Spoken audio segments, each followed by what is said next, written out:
picture pa oh. Yun o. Gumawa kami ng ano, tulungan ng manok at saka pugo. Ayun o. Soon, magkaroon na kami ng manok. Dito, pugo.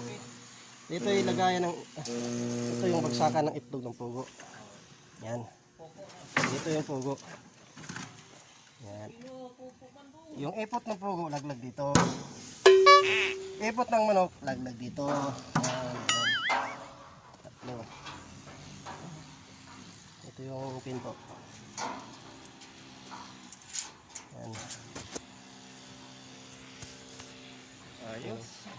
Tadang! Tapos pasok. Huli ng manok.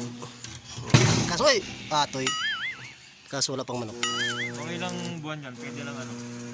Pwede lang harvestin. Mga 2 buwan. Dalawang buwan. Pwede na.